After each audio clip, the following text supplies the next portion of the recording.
اعوذ باللہ من الشیطان الرجیم بسم اللہ الرحمن الرحیم۔ اکرام حاضرین جمعہ، پردہ نشین اسلامی ماؤں اور بہنوں اور عزیز پیارے بچوں، تمام قسم کی حمد و ثنا، کبریائی اور بڑائی اللہ رب العزت کے لیے لائق و زیبا ہے، جس نے ہمیں آپ کو، تمام انسانوں کو اور بے شمار مخلوقات کو پیدا کیا، وجود فرمایا، جس نے ہم لوگوں کو بے شمار نعمتوں سے مالا مال کیا، جس نے ہم لوگوں کو ایمان والا بنایا، مسلمان بنایا، ایمان جیسی عظیم الشان دولت عطا فرمائی۔ حمد و ثنا کے بعد رحمت، برکت، درود و سلام نازل ہو اس الہ العالمین رب العالمین کے تمام نبیوں پر، تمام رسولوں پر، خاص طور سے اس کے سب سے آخری نبی، سب سے آخری رسول، جن کا نام نامی، اسم گرامی احمد مجتبی محمد مصطفیٰ صلی اللہ علیہ وسلم ہے، جن کو اللہ رب العالمین نے اس دنیا کے اندر رحمت للعالمین بنا کر مبعوث کیا، جن کو اللہ تبارک و تعالی نے رشد و ہدایت کا پیکر بنایا، اور جن کی تعلیمات پر چلنے والا اس دنیا میں بھی کامیاب ہے اور آخرت میں بھی کامیاب و کامران ہے۔ اللہ تبارک و تعالی اپنے سارے نبیوں پر، سارے رسولوں پر درود سلام، رحمت، برکت نازل فرمائے۔ اللہم صلی وسلم وبارک علی نبینا محمد وعلی آلہ وصحبہ اجمعین وسلم تسلیما کثیرا۔ محترم حضرات، دن اپنی رفتار کے ساتھ آگے بڑھتے جاتے ہیں اور بڑی تیزی کے ساتھ اپنی واپس کی جگہ پر آتے ہیں۔ وہ ایام، وہ رمضان کے فیوز و برکات اور رمضان کی خصوصیات، اس کی فضیلتیں، جن کا ہم لوگوں نے ادراک کیا، جس کو ہم لوگوں نے محسوس کیا، جو چند دن پہلے ہم تمام لوگوں کے ساتھ ملا، جس کو ہم لوگوں نے بہت ہی بہترین انداز میں استقبال کیا، اور اللہ رب العالمین کے حضور جو بھی ضروری عبادتیں تھیں، جو بھی منسلک عبادتیں تھیں اس مہینے کے متعلق، ہم لوگوں نے اس کے مطابق عمل کرنے کی کوشش کی۔ اللہ رب العالمین نے قرآن مقدس میں پہلے ہی فرما دیا تھا کہ ایام معدودات، کہ یہ گنتی کے چند دن ہیں، یعنی رمضان مہینے کے یہ جو دن ہیں یہ گنتی کے چند دن ہیں، ایام معدودات۔ اور آپ دیکھیے یہ گنتی کے چند دن کب شروع ہوئے، اور آج ہم بالکل آخری دہانے پر ہیں اور اختتام کے قریب ہیں۔ اللہ رب العالمین نے اسی لیے فرمایا تھا کہ ایام معدودات، یہ گنتی کے چند دن ہیں، لہذا تم روزہ رکھنے سے اپنے آپ کو دور مت رکھنا۔ اس مہینے کے اندر جو عبادت تمہارے اوپر فرض کی گئی تھی اس سے جی مت چرانا، کیونکہ یہ گنتی کے چند دن ہیں، یہ گزر جائیں گے، پتہ نہیں چلے گا۔ اور وہی ہوتا ہے اور وہی ہوا کہ ابھی جیسے لگتا ہے کہ بس کچھ دن پہلے ہی یہ مہینہ شروع ہوا تھا، اور اللہ رب العالمین کے فضل و کرم سے کتنی آسانی کے ساتھ اور کتنی جلدی یہ دن گزر گئے، پتہ ہی نہیں چلا۔ ایام معدودات، اللہ رب العالمین کیا چاہتا ہے؟ روزہ رکھوا کر کے، روزے کی عبادت کو آپ لوگوں کے اوپر فرض کر کے کیا چاہتا ہے؟ یہی چاہتا ہے کہ آپ متقی و پرہیزگار بن جائیں۔ بھوکا پیاسا انسان، جس کو بھوک کی تڑپ ہو، جس کو پیاس کی تڑپ ہو، دنیا کی ہر نعمتوں کو بھول جاتا ہے، دنیا کی ہر آرائش کو بھول جاتا ہے۔ جب ایک انسان بھوکا پیاسا رہے گا، ایسی صورت میں اس کو بھوک ختم کرنے کے علاوہ، اپنی پیاس ختم کرنے کے علاوہ کوئی نعمت سمجھ میں نہیں آتی ہے۔ اسی لیے کہا گیا اس دنیا کی سب سے بڑی مجبوری انسان کی بھوک ہے، انسان کی پیاس ہے۔ کوئی بھی چیزیں تبھی ہمیں آگے بڑھاتی ہیں، چاہے گناہ کی طرف چاہے نیکی کی طرف، جبکہ ہمارا پیٹ بھرا ہوا ہو، جبکہ ہم بھوک سے دوچار نہ ہوں، تبھی ہم کسی چیز کی طرف آگے بڑھ سکتے ہیں، ورنہ انسان ایسے ہی پڑا رہے گا۔ تو کیا مقصد تھا اللہ رب العالمین کا؟ ہمیں انسان بنانا، لوگوں کے دکھ کا احساس ہمیں ہو اس لائق بنانا، اور ہم نے اس بات کو محسوس کیا کہ روزہ رکھنے کی وجہ سے اس طرح کے احساس آرام سے ہو جاتے ہیں۔ میرے بھائیوں اور میرے دوستوں، اللہ رب العالمین کا یہ مہینہ ابھی بھی جاری اور ساری ہے، ابھی ہم لوگوں کے لیے یہ مہینہ ابھی بھی چل رہا ہے، اور جیسا کہ رمضان کے مہینے میں ہر روز ندا دینے والا، آواز دینے والا کہتا ہے یا باغی الخیر اقبل، اے نیکی کا کام کرنے والے آگے بڑھو، ویا باغی الشر اقصر، اے برائی کا کام کرنے والے رک جاؤ۔ تو ابھی بھی نیکی کا کام کرنے کے ایام چل رہے ہیں رمضان میں خصوصی، حالانکہ ہمیں سال بھر نیکی کرنا ہے، ہمیشہ نیکی کرنا ہے، لیکن وہ جو منادی ہے، آواز دینے والا، جب رمضان کا خاص طور سے ذکر کر کے کہتا ہے یا باغی الخیر، اے خیر کا کام کرنے والے اقبل، آگے بڑھو آگے بڑھو۔ ابھی رمضان کا مہینہ چل رہا ہے، ابھی بھی آپ کتنا نیکی کرنا چاہیں نیکی کر سکتے ہیں، ابھی بھی آپ اس رمضان کے فیوز و برکات سے جتنا چاہے اتنا مستفید ہو سکتے ہیں، ابھی بھی اللہ رب العالمین کو راضی کرنے کے لیے خصوصاً رمضان کے مہینے میں جو کچھ بھی کرنا چاہیں کر سکتے ہیں۔ وَيَا بَاغِيَ الشَّرِّ، اور اے شر کا کام کرنے والے، اے برائی کا کام کرنے والے، اور اے گناہ کا کام کرنے والے، اقصر، رک جاؤ، ابھی احترام کرو، ابھی بھی رمضان مبارک کا مہینہ چل رہا ہے، ابھی بھی تمہارے لیے، حالانکہ گناہ کرنا ہمیشہ حرام ہے، ہمیشہ ناجائز ہے، لیکن ابھی اس مہینے کے اندر خاص طور سے رکے رہو، کیونکہ یہ مہینہ اللہ رب العالمین کا خاص مہینہ ہے، فیوز و برکات سے مالا مال ہے، اور اس کے اندر مختلف طرح کی عبادتیں ابھی بھی انجام دی جا رہی ہیں۔ میرے محترم بزرگوں اور دوستوں، ان ایام کو مکمل کرنے کے بعد اللہ تبارک و تعالیٰ کیا کرانا چاہتا ہے؟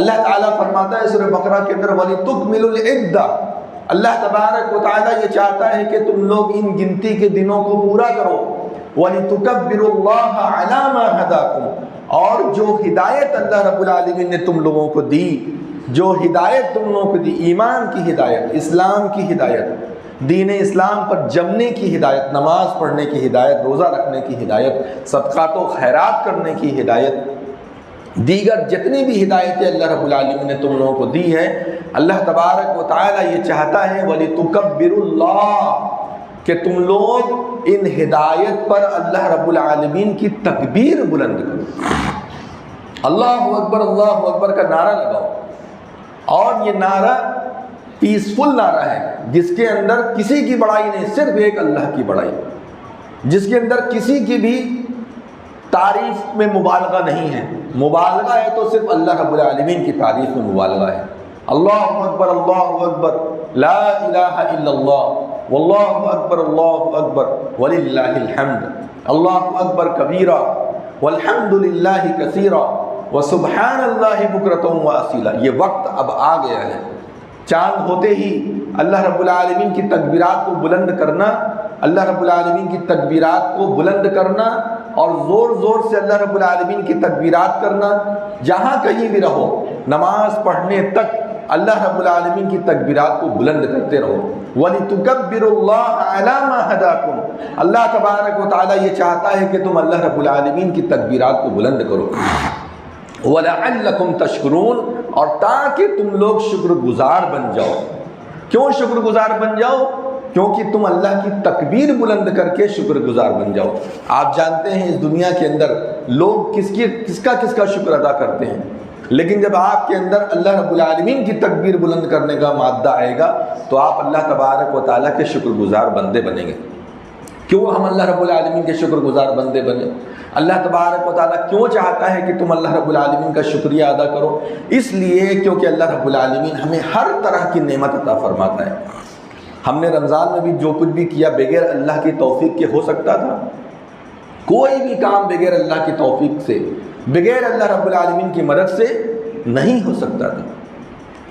ہم لوگوں نے جو بھی ٹوٹی پھوٹی عبادتیں اللہ رب العالمین کے حضور پیش کی ہے، کیا اس میں سے کوئی بھی کام اللہ رب العالمین کی مدد کے بغیر ہو سکتا تھا؟ کوئی کام اللہ رب العالمین کی مدد کے بغیر نہیں ہو سکتا تھا۔ اب یہ آخری دن ہے، آخری ایام ہے، اللہ رب العالمین سے دعائیں کریے، اللہ تبارک و تعالیٰ سے دعا کیجیے، اے اللہ ہم نے جو بھی ٹوٹی پھوٹی عبادتیں تیرے حضور پیش کیے، جو بھی ہم سے ہو سکا، چاہے روزے کی شکل میں، چاہے قیام تراویح کی شکل میں، چاہے قیام اللیل کی شکل میں، چاہے اسی طریقے سے قرآن کی تلاوت کی شکل میں، یا قرآن کو سمجھ کر کے پڑھنے کی شکل میں، زکوٰۃ کی شکل میں، صدقات و خیرات کی شکل میں، جو ہم نے تیرے حضور عبادتوں کا نذرانہ پیش کیا ہے، اے اللہ تو اسے شرف قبولیت سے نواز دے۔ تو اسے قبول کر لے اور اس کو قبول کر کے تو ہمارے لیے ہماری جنت کے راستے کو آسان کر دے، ہمارے جہنم کے راستے کو مشکل کر دے، جہنم کا راستہ بالکل تنگ ہو جائے، جہنم ہم سے دور ہو جائے۔ یہ اللہ رب العالمین سے دعا کرنے کا وقت ہے، اللہ تبارک و تعالیٰ سے مانگنے کا وقت ہے۔ اللہ رب العالمین نے فرمایا تھا، وہی جو روزے کی آیتیں ہیں وہاں اللہ تبارک و تعالیٰ ارشاد فرماتا ہے کہ وَإِذَا سَأَلَكَ عِبَادِي عَنِّي، جب میرے بندے میرے بارے میں کچھ پوچھیں، میرے بندے میرے بارے میں سوال کریں، فَإِنِّي قَرِيب، تو میں ان کے قریب ہوں، میں ان کے پاس ہوں۔ اُجِيبُ دَعْوَةَ الدَّاعِ إِذَا دَعَانِ، جب بھی میرا بندہ مجھ سے دعا کرتا ہے، مجھے پکارتا ہے، میں اس کی پکار کو سنتا ہوں۔ اجیب دعوت الداعِ اذا دعان فلیستجیبوا لی، اس کو چاہیے کہ وہ مجھے پکارے، مجھے قبول کرے، مجھے دعاؤں میں یاد رکھے، یعنی مجھ سے دعا کرے۔ فلیستجیبوا لی، اس کو چاہیے کہ وہ مجھ سے دعا کرے۔ وَلْيُؤْمِنُوا بِي، اور میرے اوپر وہ ایمان رکھے۔ لَعَلَّهُمْ يَرْشُدُونَ، تاکہ وہ لوگ ہدایت پر رہیں۔ تو میرے بھائیوں، دعا کرنا ایک عظیم ترین عبادت ہے، ساری عبادت کے ساتھ ساتھ دعا کرنا ایک عظیم ترین عبادت ہے۔ اللہ رب العالمین سے دعا کر کے اپنے عبادتوں کو قبول کروائیں، کیونکہ اگر ہم یہ سوچ رہے ہیں، اگر ہمارے ذہن میں یہ ہے کہ ہم نے یہ کر لیا، ہم نے وہ کر لیا، ہم نے پوری زکوٰۃ ادا کر دی، ہم نے مکمل نماز پڑھ لی، ہم نے مکمل روزے رکھ لیے، ہم نے یہ کیا، ہم نے وہ کیا، تو آپ غلط فہمی میں ہیں۔ جب تک اللہ تبارک و تعالیٰ قبول نہ کر لے تب تک کچھ ہونے والا نہیں ہے، اور جب تک اللہ رب العالمین اپنی رحمت کا مظہر نہ دکھا دے، جب تک اللہ تبارک و تعالیٰ اپنی رحمت کا مظاہرہ نہ کر دے، کچھ ہونے والا نہیں ہے۔ نبی صلی اللہ علیہ وسلم نے بھی باقاعدہ یہ کہا، جب تک اللہ رب العالمین کی رحمت نہیں چاہے گی اور رحمت مجھے ڈھانپ نہیں لے گی، تب تک میرا بھی جنت میں جانا ممکن نہیں ہے۔ انسان اپنے اعمال کے بدولت کیا جنت میں جائے گا؟ ایک حساب لینے پر اللہ تبارک و تعالیٰ اگر آ جائے، انسان حساب دینے کے لائق نہیں ہے۔ ایک حساب بھی اگر اللہ تعالیٰ لینے پر آ جائے، ایک بھی سوال اگر اللہ تبارک و تعالیٰ پوچھ لے، پانی کا حساب، کھانے کا حساب کون دینے کی طاقت ہے؟ دن رات ہوا لے رہے ہیں، آکسیجن لے رہے ہیں، دن رات اللہ رب العالمین کے بے شمار نعمتوں کو ہم یوز کر رہے ہیں، استعمال کر رہے ہیں، کون حساب دینے کے لائق ہے؟ لہذا اللہ تبارک و تعالیٰ کی رحمت کے امیدوار رہنا اور رحمت مانگتے رہنا، اور اپنی دعاؤں کو اللہ رب العالمین کے سامنے پیش کرنا ہے، اللہ ساری چیزیں تو ہم سے قبول کر لے۔ اس کے لیے ہمیں اپنے آپ کو تیار رکھنا چاہیے۔ محترم بزرگوں، دوستو، آج رمضان کا بالکل آخری جمعہ ہے۔ آخری جمعہ خاص طور سے کوئی عبادت نہیں ہے، جیسا کہ بہت سارے لوگوں کے ذہن میں ایسا ہوتا ہے کہ الوداعی جمعہ بہت خاص مقام ہے اللہ کے نزدیک اور اس دن کچھ خاص عمل کرنا چاہیے، ایسا کچھ نہیں ہے۔ بہت سارے لوگ الوداع الوداع یا شہر رمضان کرتے ہیں جمعہ کے روز، آخری جمعہ میں۔ اس طرح کا کوئی بھی ثبوت نبی صلی اللہ علیہ وسلم سے نہیں ملتا ہے۔ ہمیں اس طرح کی چیزوں سے ہٹ کر کے جو کرنے کے کام ہیں وہ کرنے چاہیے۔ جیسا کہ میں نے آپ کو بتایا کہ ایام ابھی بھی باقی ہیں، جتنا ہو سکے اللہ کے حضور رو کر کے، گڑ گڑا کر کے اپنی عبادتوں کو قبول کروائیے، اور جو ہو سکے اللہ رب العالمین کے حضور ابھی بھی عبادتیں پیش کرتے جائیے۔ میرے محترم بزرگوں اور دوستوں، آج ہو سکتا ہے کہ آج رمضان کا آخری دن ہو، اور جب رمضان کا آخری دن ہوتا ہے اور چاند کی تصدیق ہو جاتی ہے تو آپ کے اوپر ایک بہت عظیم عبادت فرض ہو جاتی ہے، اور وہ ہے صدقہ فطر۔ میرے محترم بزرگوں اور دوستوں، مسلمان بھائیوں، صدقہ فطر یہ ہر مسلمان کے اوپر واجب ہے۔ اللہ کے نبی صلی اللہ علیہ وسلم نے صدقہ فطر، جسے زکوٰۃ الفطر بھی کہا جاتا ہے، ہر مسلمان کے اوپر واجب کیا، چاہے وہ غلام ہو، چاہے وہ آزاد ہو، چاہے وہ مرد ہو، چاہے وہ عورت ہو، یا اسی طریقے سے چاہے وہ غریب ہو، چاہے وہ فقیر ہو۔ غریب سے مراد یہاں پر یہ ہے کہ وہ غریب نہیں جو صدقہ خیرات لے رہا ہے، بلکہ وہ غریب جس کے پاس کچھ بھی نہیں ہے اور وہ صدقات و خیرات لینے کا حقدار ہے، ایسا اگر غریب ہے تو اس کے اوپر نہیں ہے۔ لیکن اگر ایک انسان ایسا غریب ہے کہ اپنا دن رات تو چلا لے رہا ہے، بڑی مصیبت اگر آتی ہے تو وہ مصیبت وہ پوری نہیں کر پا رہا ہے، تو ایسے لوگوں پر بھی زکوٰۃ الفطر نکالنا ضروری ہے۔ کیسا غریب؟ جو اپنے شب و روز کے کام کو تو لے کر کے چل رہا ہے، اپنے دن رات میں جو بھی اگر کوئی پریشانی آ جا رہی ہے اس کو حل کر لے رہا ہے، لیکن بڑی مصیبت پریشانی اگر آتی ہے تو وہ اس سے حل نہیں ہو پاتی، تو ایسا غریب بھی صدقہ فطر نکالے گا۔ نبی صلی اللہ علیہ وسلم نے اس کا حکم دیا ہے۔ 2.5 کلو اناج نبی صلی اللہ علیہ وسلم کے زمانے میں صحابہ اکرام نکالتے تھے۔ صحابہ اکرام رضوان اللہ علیہم اجمعین ارشاد فرماتے ہیں کہ کنا نخرج فی عہد رسول اللہ صلی اللہ علیہ وسلم صاعا من طعام، کہ ہم لوگ نبی صلی اللہ علیہ وسلم کے زمانے میں 1 سا طعام نکالتے تھے۔ اس میں کیا ہوتا تھا؟ 1 سا طعام میں 1 سا بہت سارے لوگ کھجور نکالتے تھے۔ 1 سا، دیکھیے سا 2 طرح کا ہوتا ہے، ایک سائے حجازی ہوتا ہے اور ایک سائے عراقی ہوتا ہے۔ تو سائے عراقی جو ہے، عراق یعنی عراق کا جو پیمانہ، اصل میں یہ پیمانہ ہے، جیسے کیرٹ ہوتا ہے نا، 18 کیرٹ 19 کیرٹ 20 کیرٹ 21 کیرٹ ایسے ہوتا ہے نا، تو اسی طریقے سے ایک طریقے سے یہ پیمانہ آپ اس کو سمجھیے۔ تو ہوتا کیا تھا کہ عراق کا سا الگ ہوتا تھا، اس کا وزن، اس کا پیمانہ دوسرا ہوتا تھا، اور سائے حجازی وہ دوسرا ہوتا تھا۔ تو ہمیں سائے حجازی سے مطلب ہے، کیونکہ نبی صلی اللہ علیہ وسلم اور صحابہ اکرام سائے حجازی ہی کے حساب سے بتائے ہیں، کیونکہ وہاں جو پیمانہ چلتا تھا، سا کا حساب چلتا تھا، وہی اصل میں شریعت ہے۔ عراق کے اندر جو ہے سا تھا، اس کا اعتبار نہیں ہے۔ تو سائے حجازی جو ہے وہ کتنا ہوتا تھا؟ 2.5 کلو۔ 2.5 کلو آج کے زمانے کے حساب سے 2.5 کلو سا۔ تو 1 سا ایک آدمی کی طرف سے نکالنا ہے، حتیٰ کہ بچوں کی طرف سے بھی نکالنا ہے، اور اگر کوئی بچے کی پیدائش ہو جاتی ہے اس کی نماز سے پہلے تو اس کے طرف سے بھی نکالنا ہے۔ یہ کیا ہے؟ اللہ کے نبی صلی اللہ علیہ وسلم نے فرمایا کہ یہ وہ برائیاں یا وہ گناہ جو زبان کے ذریعے سے یا اعضائے جوارح کے ذریعے سے ہو گیا ہے، غلطی سے ہو گیا ہے روزہ رکھنے کے دوران بھی، تو اللہ تبارک و تعالیٰ کی جانب سے یہ معافی کا سبب ہے۔ اب دیکھیے انسان روزہ رکھتا ہے، لیکن روزہ رکھنے کے دوران بھی آپ دیکھتے ہیں کہ کبھی کسی سے تو میں ہو جاتی ہے، کسی کا کسی سے ہلکا پھلکا جھگڑا ہو جاتا ہے، کوئی الٹی سیدھی زبانی حرکت بھی کر دیتا ہے، کچھ نہ کچھ ہلکا پھلکا گناہ ہو جاتا ہے۔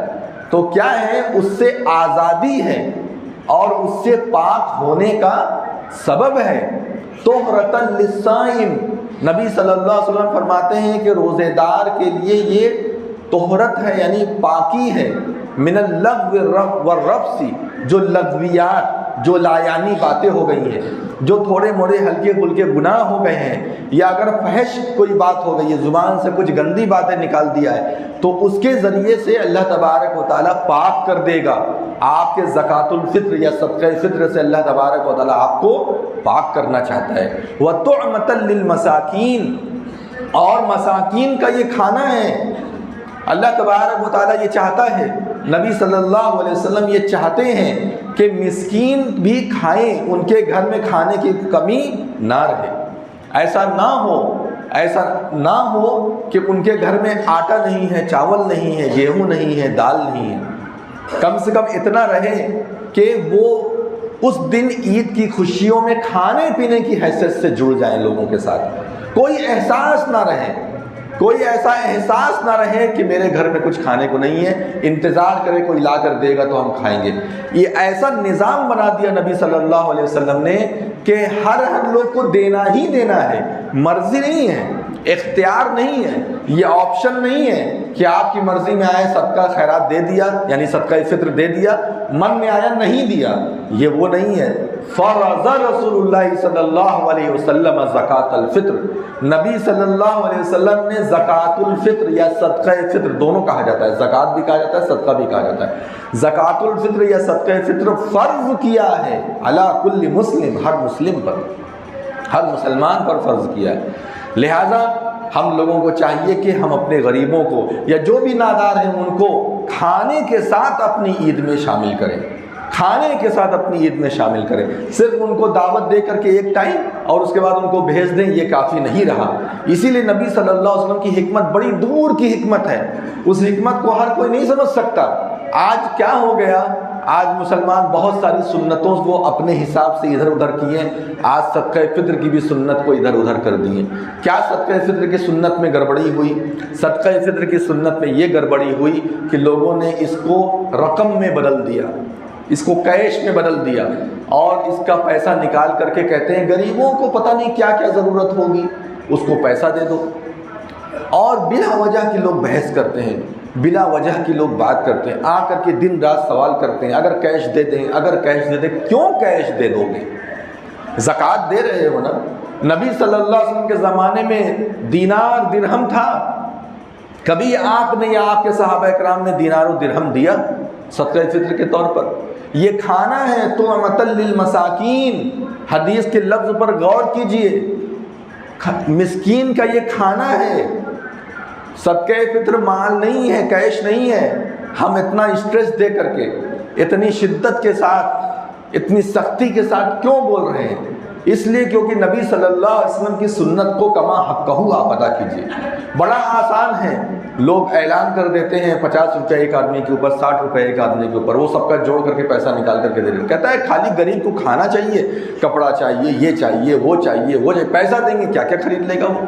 اور پیسہ اگر آپ دے دیں گے وہ جا کر کے اس کا ناجائز استعمال کر لے گا تو ہے، وہ شراب بھی تو پی سکتا ہے، وہ شراب کے ساتھ اور بھی کچھ دیگر چیزیں بھی تو کر سکتا ہے، پیسہ لے کر کے جا کر کے حرام جگہ بھی تو لگا سکتا ہے۔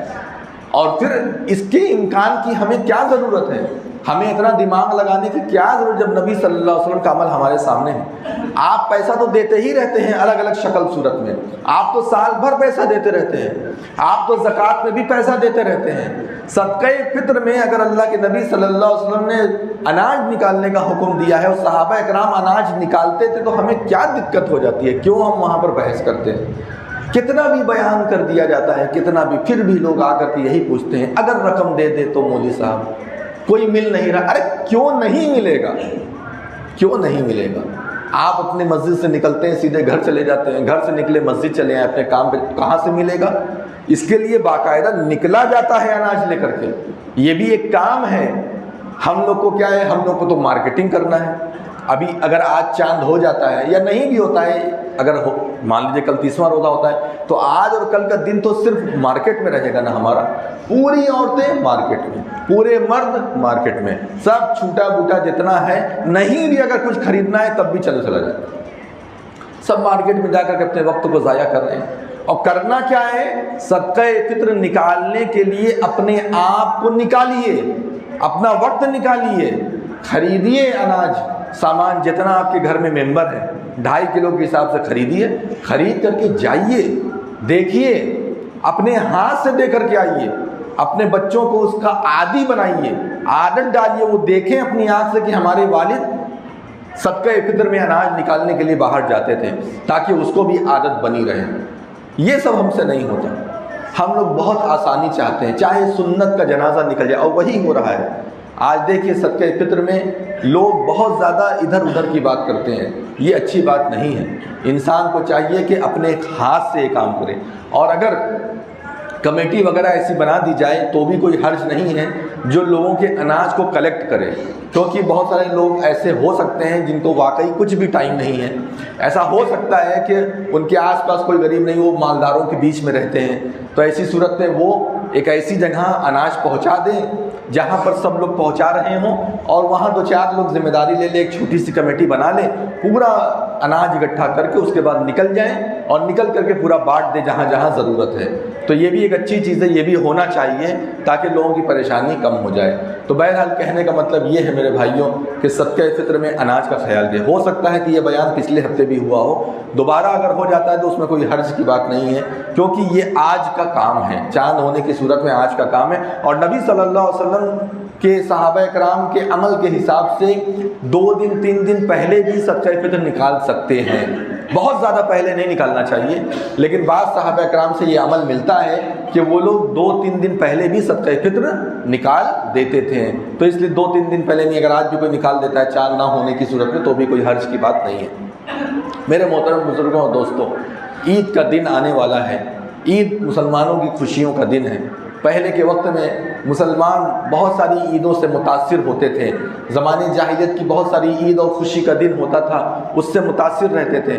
نبی صلی اللہ علیہ وسلم جب مدینہ گئے، آپ نے فرمایا کہ بے شک اللہ تبارک و تعالیٰ نے تم لوگوں کو ان سب کے بدلے میں 2 عید عطا فرمائی ہے. ایک عید الفطر عطا فرمایا اور ایک عید الاضحیٰ.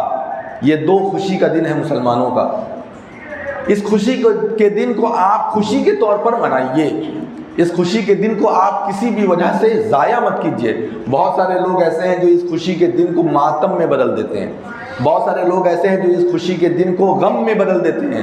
کیسے غم میں بدل دیتے ہیں؟ کسی کا انتقال ہوا ہے گھر کے اندر، کسی کے والد کا انتقال، کسی کی والدہ کا، یا کسی کا انتقال ہو گیا خاندان میں.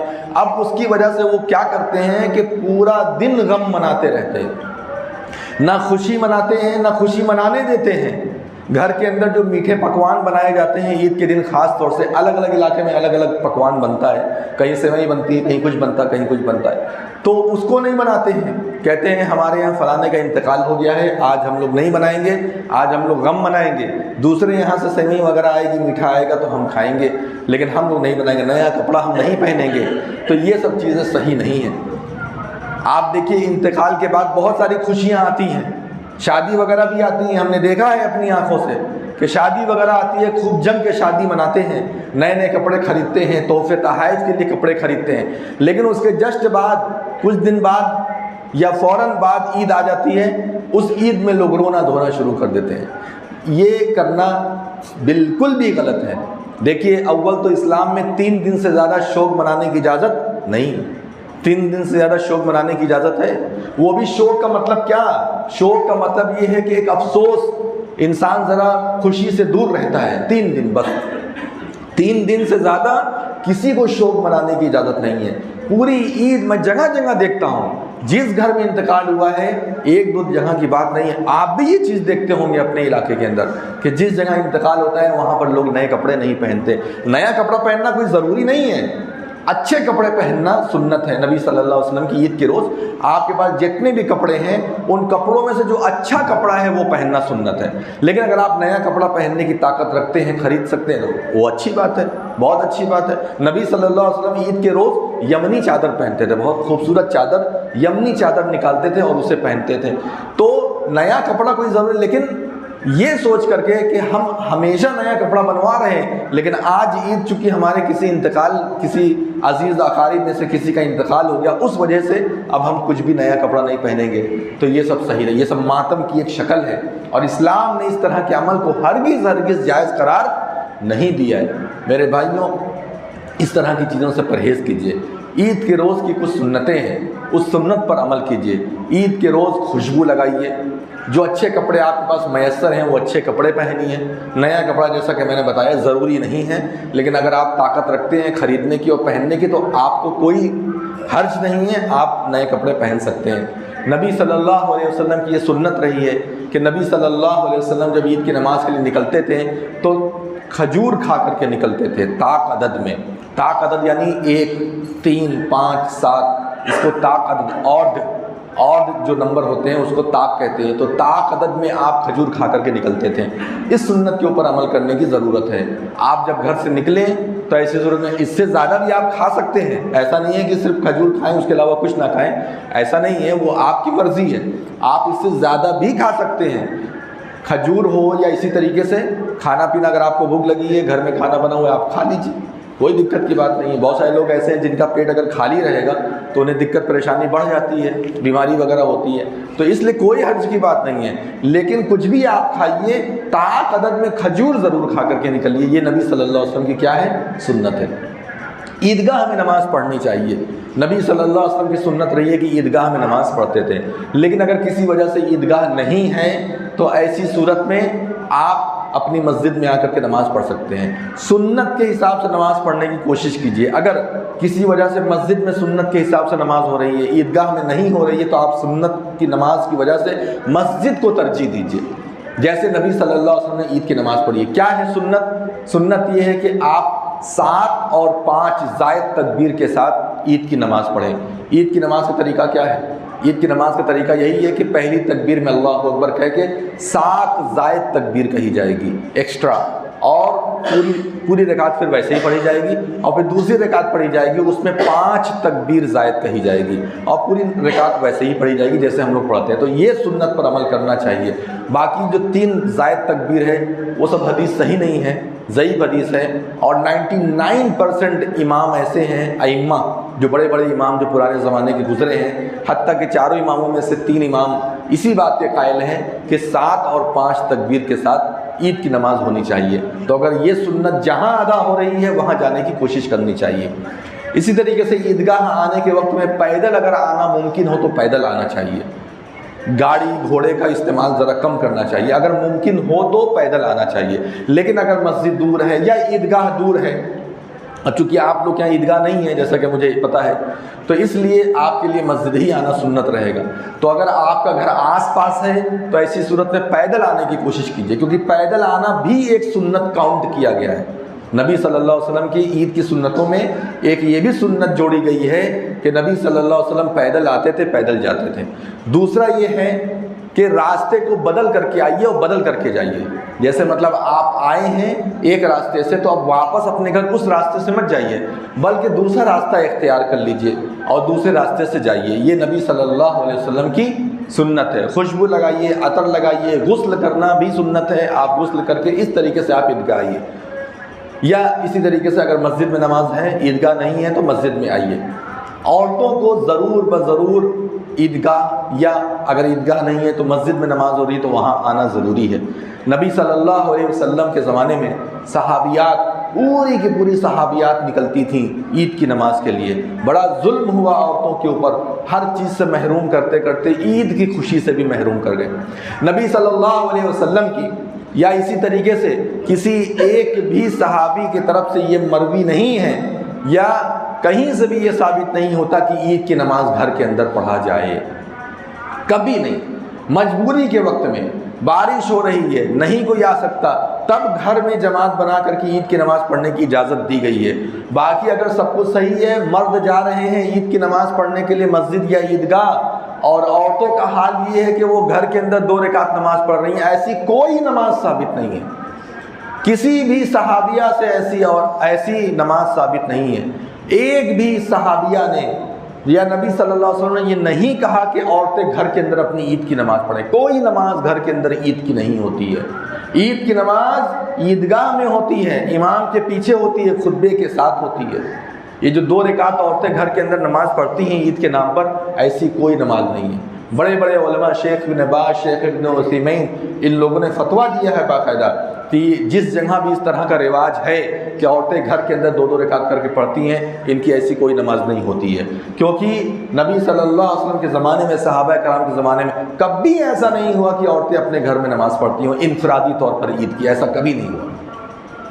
نبی صلی اللہ علیہ وسلم نے حدیث میں ارشاد فرمایا، ام عطیہ رضی اللہ تعالیٰ عنہ فرماتی ہیں کہ نبی صلی اللہ علیہ وسلم نے ہم لوگوں کو حکم دیا کہ عورتیں اپنے گھروں سے نکلیں، عورتیں جائیں عید کی نماز پڑھیں، حتیٰ کہ مستحاضہ عورتیں، حائضہ عورتیں اور نفسا یعنی نفاس کی عورتوں کو بھی کہا کہ نکلو۔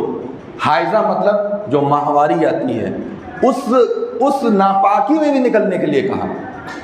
اور اسی طریقے سے نفسا یعنی جب ولادت ہوتی ہے، کسی کو بچہ ہوتا ہے تو اس کے بعد جو گندگی رہتی ہے اس میں بھی نکلنے کے لیے کہا، اگر طاقت ہے چلنے کی اور جانے کی طاقت ہے تو۔ مستحاضہ یعنی وہ عورتیں جو کبھی کبھی بیمار ہو جاتی ہیں اور اس کی وجہ سے کچھ گندگی ہوتی ہے تو اس کو استحاضہ کہتے ہیں، استحاضہ کا خون۔ وہ حیض نہیں ہوتا، نفاس نہیں ہوتا، بلکہ تیسرا کوئی ہلکی پھلکی کبھی بیماری سے ایسا ہو جاتا ہے، وہ عورتیں سب نکلیں اس کے اندر اور نکل کر کے جائیں عید کی نماز پڑھنے۔ ہاں یہ ضرور ہے کہ اگر عید کی نماز مسجد کے اندر ہو رہی ہے، یہ خیال رہے، اگر عیدگاہ میں ہو رہی ہے تو بات الگ ہے، لیکن اگر عید کی نماز کسی وجہ سے مسجد کے اندر ہو رہی ہے تو ایسی عورتیں نہیں آئیں گی، کیونکہ مسجد کے اندر حائضہ کو اور اس طرح کی عورتوں کو آنا کیا ہے؟ منع ہے۔ لیکن عام عورتیں آئیں گی، اور عیدگاہ میں اگر نماز ہو رہی ہے تو ساری کی ساری عورتیں وہاں پر پہنچیں گی، اور وہ عورتیں جو حیض میں ہیں یا کسی وجہ سے بیماری میں ہیں اور بیماری کا خون اگر آ رہا ہے تو وہ نماز نہیں پڑھیں گی۔ ایسا نہیں ہے کہ حائضہ کو پہنچا کر کے نماز پڑھانا ہے، نماز نہیں پڑھنا ہے کسی بھی عورت کو، اس طرح کی عورت کو جو حیض میں ہے یا نفاس کا خون آ رہا ہے یا اس طرح استحاضہ وغیرہ کا خون استحاضہ کا اگر خون آ رہا ہے تو اس میں تو نماز پڑھنا ہے، باقی حیض اور نفاس اسی دو بیماری میں، اسی دو طرح کے خون میں نماز پڑھنا منع ہوتا ہے۔ تو کیا کرنا ہے؟ مسلمانوں کی دعاؤں پر آمین کہیں گی۔ جب مسلمان دعا کریں گے اللہ تعالیٰ سے تو اس پر آمین کہیں گی، نماز نہیں پڑھیں گی، نماز سے دور رہیں گی، نماز نہیں پڑھیں گی، لیکن مسلمانوں کی دعاؤں پر کیا کہیں گی؟ آمین کہیں گی، اور باقی عورتیں نماز میں شامل ہوں گی۔ ایک عورت کھڑی ہوئی، اس نے کہا اللہ کے رسول صلی اللہ علیہ وسلم، ہم میں سے بعض عورتیں ایسی ہیں جن کو اوڑھنی بھی نصیب نہیں ہوتی، جن کو اتنا بھی کپڑا نہیں ہے کہ وہ کپڑا پہن کر کے اوڑھ کر کے آ سکیں۔ نبی صلی اللہ علیہ وسلم فرماتے ہیں کہ اگر ایسی حالت ہے کہ ایک بہن کے پاس یا ایک عورت کے پاس اوڑھنے کے لیے کپڑا نہیں ہے تو اس کو چاہیے کہ وہ اپنی دوسری بہن سے کپڑا ادھار لے لے، اور اس کی بہن کو چاہیے یا اس کے جو بھی پڑوس میں اگر کوئی عورت ہے اس کو چاہیے کہ وہ اپنی اس بہن کو کپڑا دے جس کے پاس کپڑا نہیں ہے۔ اتنی سختی ہے عورتوں کو لے کر کے جانے کی۔ یہی وجہ ہے کہ فقہ کی کتابوں میں قول نقل کیا گیا ہے ابو ہریرہ رضی اللہ تعالیٰ عنہ کا، کیا نقل کیا گیا ہے کہ عورتوں کا عیدگاہ جانا لازم ہے، ضروری قرار دیا ہے، ہمارے گھروں کی عورتوں کو محروم کر دیا۔ عورتوں کو بھی سکھاؤ، سمجھاؤ، بتاؤ تو ان کو بھی سمجھ میں نہیں آتا۔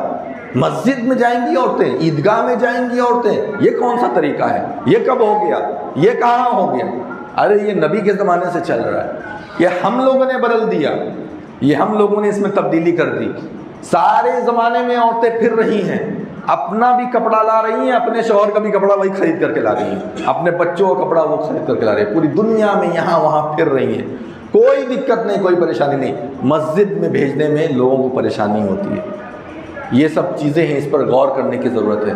عیدگاہ میں عورتوں کو جانا لازم ہے، عیدگاہ میں عورتوں کو جانا ضروری ہے، لہذا اس کار خیر سے امت کی عورتوں کو محروم مت کیجیے، اللہ کی بندیوں کو اس کار خیر سے محروم مت کیجیے۔ تو اس کا بھی خیال کرنے کی ضرورت ہے۔ تو ہم نے آپ کے سامنے چند باتیں رکھی عید کے تعلق سے، عید کی جو سنتیں ہیں اس پر عمل کرنے کے تعلق سے، اور دیگر بہت ساری چیزوں کا ہم نے آپ کے سامنے ذکر کیا۔ اس کا خیال کیجیے، اس کا خیال کرتے ہوئے آپ عید کی خوشیوں کے اندر شامل ہو جائیے۔ سامان خریدنے کے معاملے میں ایک چھوٹی سی بات عرض یہ کرنا ہے کہ ناجائز کپڑے مت خریدیے، ناجائز سامان مت خریدیے۔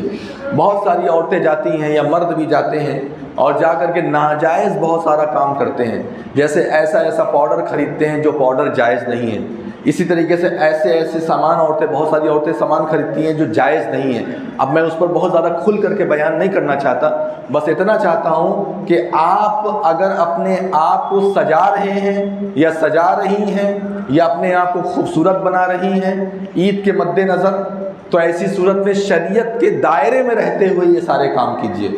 بہت ساری عورتیں کیا بیوٹی پارلر میں پہنچ جائیں گی، اب بیوٹی پارلر میں جانے کے بعد وہاں کیا ہے آپ کو معلوم ہے کہ ایبرو بنوانا یہ کیا ہے؟ حرام ہے۔ نبی صلی اللہ علیہ وسلم نے ایسی عورتوں پر لعنت کی ہے جو عورتیں ایبرو بنواتی ہیں اور اپنے ادھر ادھر کے حصے سے بال نوچواتی ہیں۔